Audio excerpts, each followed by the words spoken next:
Assalamualaikum warahmatullahi wabarakatuh. Selamat pagi anak-anak semua. Semoga kita selalu diberikan kesehatan dan selalu dalam lindungan Allah SWT. Pada kesempatan kali ini kita akan membahas tentang akar-akar nasionalisme di Indonesia.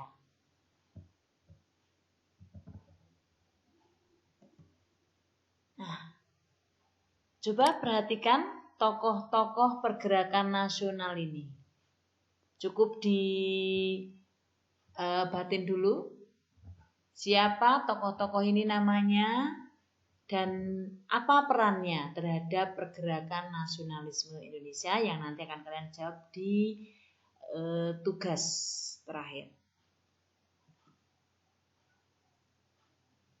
Di materi akar-akar nasionalisme di Indonesia ini yang akan kita bahas sesuai dengan tujuan pembelajaran.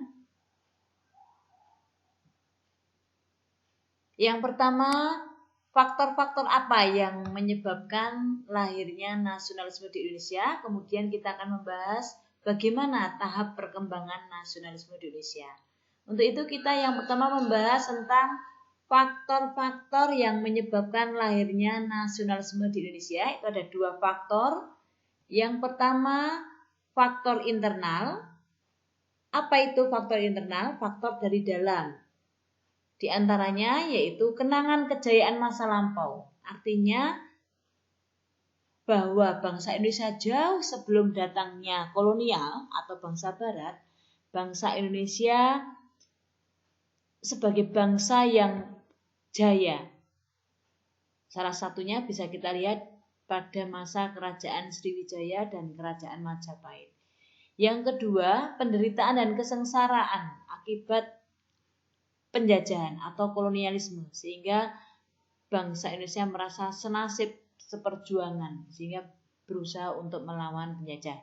Faktor yang ketiga, faktor dari dalam adalah lahirnya golongan cendekiawan. Golongan cendekiawan inilah nanti yang mendorong lahirnya organisasi pergerakan nasional Indonesia. Maka bisa dikatakan faktor utama pendorong lahirnya organisasi nasional itu munculnya golongan intelektual.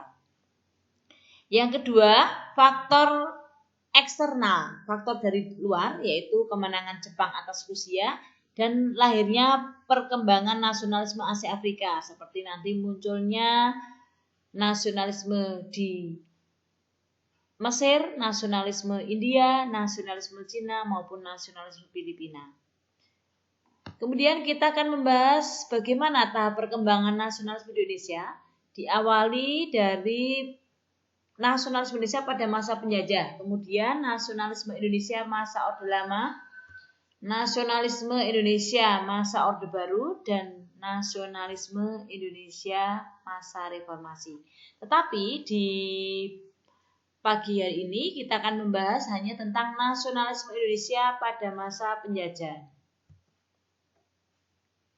Nasionalisme Indonesia pada masa penjajah itu ada 4 tahapan.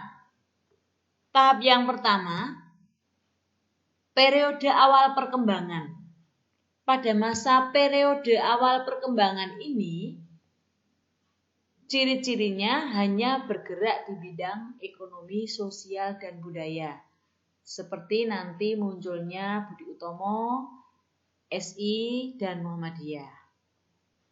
Kemudian setelah awal perkembangan dilanjutkan periode nasionalisme politik. Pada masa periode ini mulai bergerak di bidang politik dengan ciri tujuan mencapai Indonesia merdeka lebih tegas. Seperti nanti IP, Gerakan Pemuda. Kemudian berkembang periode radikal. Nah, ini lebih keras. Sama ke arah politik, yaitu Indonesia merdeka, tetapi sifatnya non-kooperatif, tidak mau bekerja sama. Sehingga pada periode ini, seperti PI, PKI, PNI, banyak tokoh-tokoh yang ditangkap dan organisasi ini diawasi oleh pemerintah Belanda, bahkan dibubarkan karena sifatnya melawan penjajah. Kemudian, karena banyaknya tokoh-tokoh yang ditangkap, akhirnya kembali periode bertahan. seperti Parindra, Gapi, Gerindu. Periode bertahan ini sifatnya moderat dan kooperatif. Karena apa?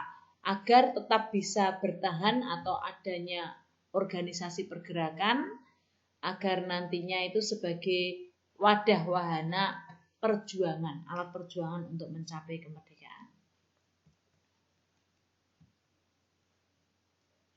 Nah, untuk itu materi yang sudah Ibu sampaikan tadi, maka bisa Ibu simpulkan bahwa organisasi pergerakan nasional dari latar belakang sampai tahap-tahap perkembangannya, nah, bisa kita lihat seperti organisasi Budi Utomo, SI, PNI, dan Idi Separtis. Ini semua untuk itu kalian pelajari.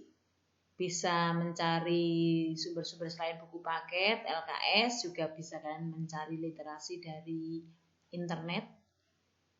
Nah, nanti akan Ibu kasih pertanyaan-pertanyaan melalui dengan cara diskusi dan dijawab soal-soal di Google Classroom.